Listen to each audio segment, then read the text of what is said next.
In 2016, a thunderstorm asthma event in Melbourne left 10 people dead and thousands in hospital. It was a dramatic outcome that exposed a serious issue. There was no easy way to detect pollen in the air. The technology at the time would take a whole day to complete a scan and produce a report.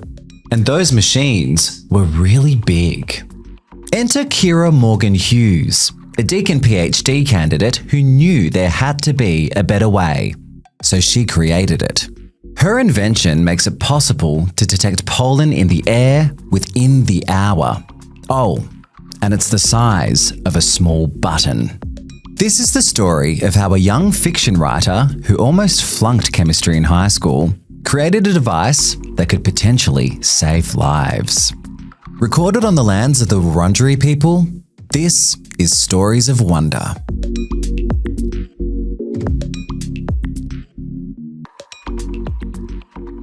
Kira Morgan Hughes, welcome. Thanks for having me. Tell me a little bit about your story.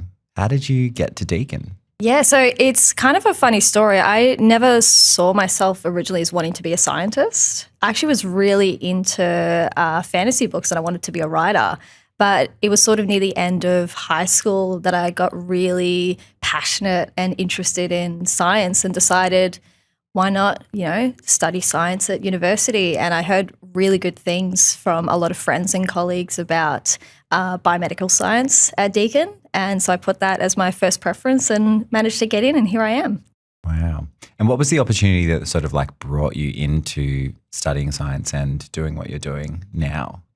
The main motivator was I had an amazing teacher in high school, Tony Valance, and he actually won Teacher of the Year a couple of years ago, which is also impressive. But he was just so passionate about science, and it just came through in all of the classes that I had with him. And since then, I just decided that's what I wanted to do. Wow. So in November of 2016, there was a thunderstorm asthma event in Melbourne. 10 people died, thousands were hospitalised. How big of an issue is thunderstorm asthma, and is it worse in Melbourne than other places? Yeah, definitely. So thunderstorm asthma events are usually very rare and only happen every couple of years. And since 1983, when it was first described, only about 26 events have ever been recorded. Wow. But 11 of those occurred in Australia, 7 of which were in Melbourne. And usually not at the scale that we saw of the 2016 event in Melbourne, but we were so unprepared for it because we never realised it could get to the scale that it could be. And unfortunately, people died from it. The onset of symptoms can happen in such a short amount of time. Ambulances were delayed by hours. Hospitals were overrun. And we hope that the research that we're doing now will help prevent that from happening again. Yeah, right. What kind of led up to that 2016 event being so bad? What were the elements that contributed to that? Yeah, we've done a lot of research into trying to figure out exactly why it happened. And the main trigger that we've discovered is grass pollen. Grass pollen is one of the most prominent airborne allergens we have here in Australia. And it has a really unique characteristic where it can actually burst, almost like a balloon, and rupture when there's a lot of moisture in the air, or even from mechanical shock if it breaks against something, and even from lightning strikes as well. And what happens with these pollen grains is usually they get stuck in your upper airways, like in your nose and throat. It causes your really typical hay fever symptoms. But when they're burst open, they release these really tiny microscopic particles. And because they're so small, they get really deep in your airways into your lungs. And that's what causes these really severe asthma attacks that are typical of thunderstorm asthma. And that's what we believe happened during the 2016 event, because almost 100% of people that were hospitalised tested positive for grass pollen sensitization. Wow. Speaking of things that are really, really small, what's this? Is this a pencil sharpener? Has someone dropped a button battery from a remote here? What are we looking at here, Kira? Yeah, so this is the basis of the real-time sensor that I've developed as part of my PhD. Wow. So how does it work, and can you detect pollen with this? Is that what this is about? Yeah, so basically how it works is a combination of this sensor and a lot of chemistry involved as well. So how it works is on top of these little gold sensors, I attach a bunch of chemicals to it that can help detect specific pollen or other allergens in the air. And when we expose the sensor to the air if there's pollen, it will attach to it and it will send out a signal that we can detect based on how much mass is attached. So if there's a lot of pollen in the air that attached to it, it sends out a stronger signal. And that signal can be detected in less than 1 hour. So we can not only tell that there's pollen in the air in less than 1 hour, we can tell how much there is as well. Wow. Less than an hour. How long did it take before to do this? And were the machines like small like this? No, they're very big, actually. They're so big that we have to house them on top of a building. On top of a building? Right. How big are we talking here? So the machines that we use are basically like giant vacuums. So they're over 1 meter tall and they're on a pedestal. But some people use other machines that can basically look like giant supercomputers. Wow. But they can do the same kind of thing, like detect pollen within an hour or something like that? No, they can't, unfortunately. The giant vacuum machines that we use are called pollen traps, and they've been around since the 1950s. Since the 1950s? Since the 1950s. So we've been using pretty much the same sort of model for 70 years, and they take at least 24 hours to collect samples. Wow. So we used these during the 2016 event, and we didn't actually know that a thunderstorm asthma event had happened until we analysed the samples the next day. Because not only do we have to manually collect them with these machines, we also have to manually analyse them. And that's been my job for the last 5 years, where I have to go up on the roof, collect the samples, take them to a microscope and physically count the pollen. That's ridiculous. That's so manual. Is that happening all around the world? It's happening in different stations around the world. Currently, we operate at least 8 sites around Victoria. And then there's also a couple in other areas like in Canberra, Tasmania, and also in Perth. But we have a lot of sites here in Victoria because it's such a huge issue. Yeah, right. Interesting. So, why has nothing like this been created before? And, if we had something like this in 2016, could that have potentially saved lives, helped a lot of people avoid hospital? Yeah, it could have potentially. One of the main factors is thunderstorm asthma wasn't really seen as a big issue beforehand. Really? Even though we'd had 6 events before the one in 2016, they were very minor in scale. The most that were hospitalised was maybe about 100 people at a time. Yeah, right. And no one had died before that as well. So because the asthma epidemic that we witnessed in 2016 was so severe, the Victorian government put together a whole thunderstorm asthma network that we're using now to detect pollen in the air during spring, to put together thunderstorm asthma warnings, but we're still relying on such outdated technology. So my lab has been focused on not only better understanding why these events occur, but also, like with my sensor, developing better ways to actually detect pollen and the triggers behind thunderstorm asthma. Yeah. Wow. So this is a massive breakthrough, really. Yeah, it's never been done before. Yeah. And, it's only the first step in the process, but I hope that in a couple of years we'll be able to commercialise the design and might even be able to wear one yourself. Interesting. So we could see this on store shelves one day, maybe? Yeah, that would be my dream. I'm also doing this because myself and a lot of people close to me suffer from asthma and allergies. Personally, I have really severe hay fever. I actually got tested recently by an allergist. They did the little prick test on my skin, and my arm swelled up so much when they exposed me to pollen, specifically grass and birch. I actually couldn't move my arm for 2 days. Oh, wow. Afterwards. That's how severe the reaction was. And I currently carry an EpiPen for my nut allergy, and it was not as bad as... Wow. That's saying something.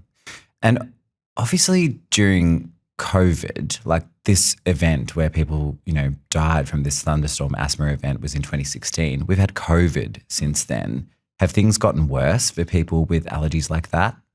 Potentially. Unfortunately, I'm not an epidemiologist or a virologist, so I can't answer specifically on the impact of COVID. But, there have been studies that have come out showing that long COVID can really impact your lung function.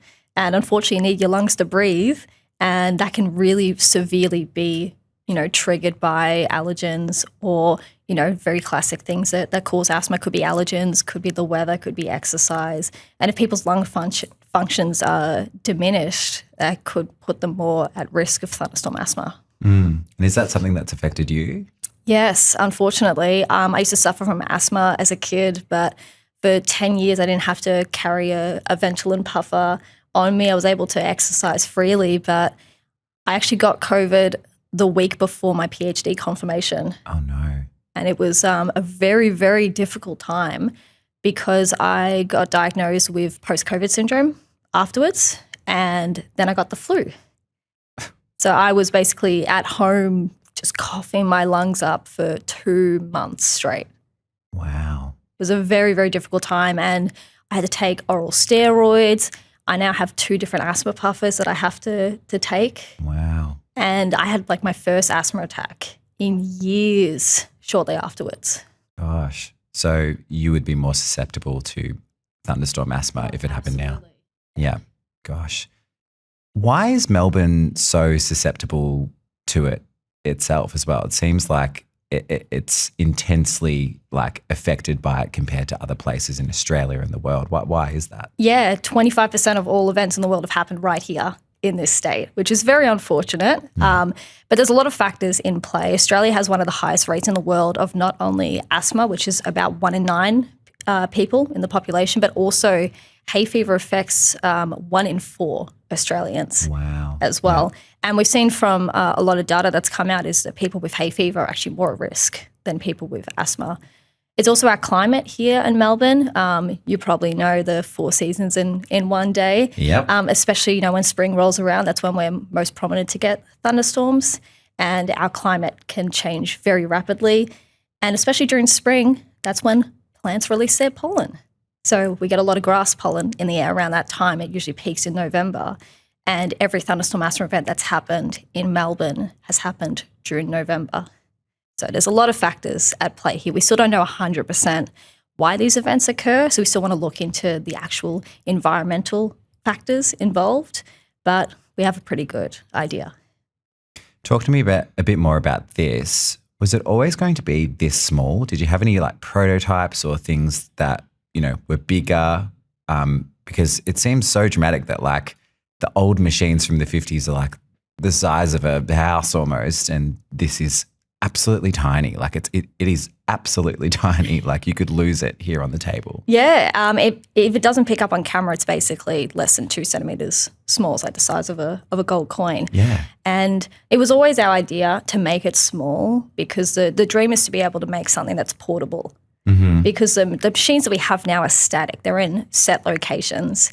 And while that's great for gathering a lot of data, we still don't really know where all this pollen is coming from. And if you're not near, one of those static locations across the state, it's hard to tell exactly how much pollen is there. Yeah. So the dream would be to, create a product with this that you can wear on yourself. And if you go outside, it can warn you when there's high pollen near you. Mm-hmm.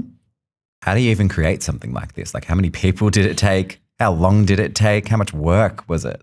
A lot of work, yeah. So I put around 2 years of my PhD into just producing the prototype for this.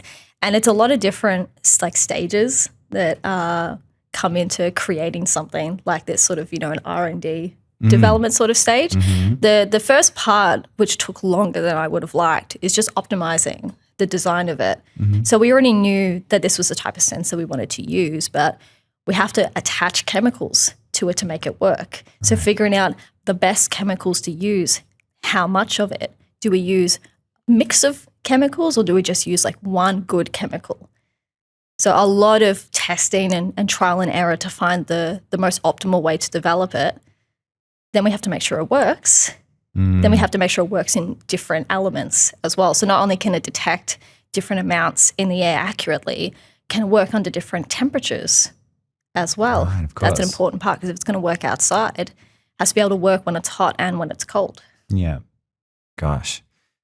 Were there any moments where you had some real setbacks and you thought, this is not going to work. We're not going to get this to work.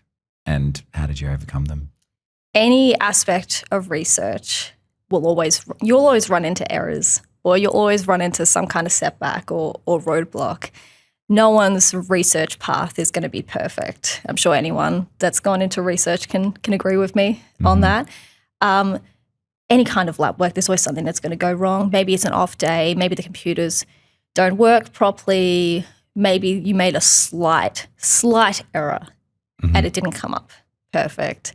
And there were some stages where I almost gave up on some aspects of experimentation because I was trying something over and over and over again, and I just wasn't getting the result I wanted. Yeah. But the key thing is you just have to persist because you know in your heart that it's going to work. And, might take a long time, but eventually you'll get there. Yeah, it's inspirational. You've obviously been a creative, for part of your life and didn't necessarily know that you'd end up doing something in kind of science. But, you've been creating things. Did you always kind of think that you would be an inventor of something? No, this was not the path that I would have thought of myself. Even looking back when I started my undergrad, the only idea I had of what like a scientist was just like maybe working in a lab with like cells or DNA, something like that, just like a classic white lab coat kind of scientist. Yeah. I didn't even know Thunderstorm Asthma existed until the end of my undergrad. Yeah. And even when I started my PhD, I took on this project with little basis in chemistry. I actually almost flunked chemistry in high school. I got a 22 for my study score. Oh, well, there you go, kids. Just a reminder that like it is possible to overcome something like that. Yeah. Yeah, and I had, no basis in, technology. There's a lot of statistics that goes into it, a bit of programming. And a lot of this I had to sort of like learn on the spot. I had to take a lot of time myself to figure out how these things worked. And I had to reteach basic chemistry to myself as well. And I think if I didn't have such an amazing support group at Deakin through my supervisors and through my lab, I wouldn't have been able to, create this sensor in such a short amount of time. Yeah. Well, that's really inspirational. And there's hope for me because I didn't do chemistry beyond like year 9 or something like that. So maybe if I study at Deakin, I can become a scientist. You can. Well, speaking of that, you spent a lot of your education at Deakin, a lot of your career, really, like your early career. Does it feel like a second home?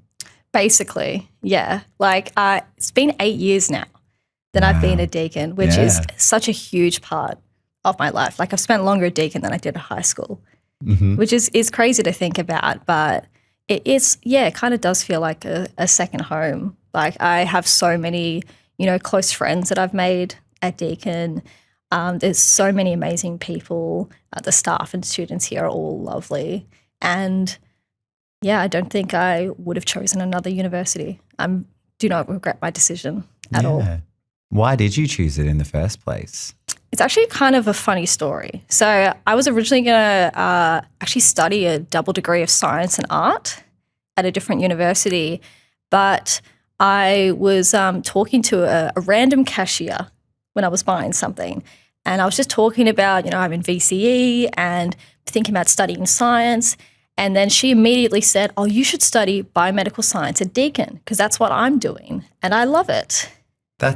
Okay. Right, so she was studying it. I was just like imagining a random cashier that isn't studying at all at university, but it's just like, right, here's what you want to do. You want to go to aisle 4 and you want to study science at Deakin. And I told my parents afterwards, I was like, that's what I'm going to do. So I changed my whole decision and put that as my preference. And I actually ran into her 2 years later, and she's now a paramedic. Wow. Well, whoever she is, we'd like to say thank you. Yeah, thank you, Maddie. And people who suffer from thunderstorm asthma would also like to say thank you because, you really set Kira on the right track and where she was meant to be.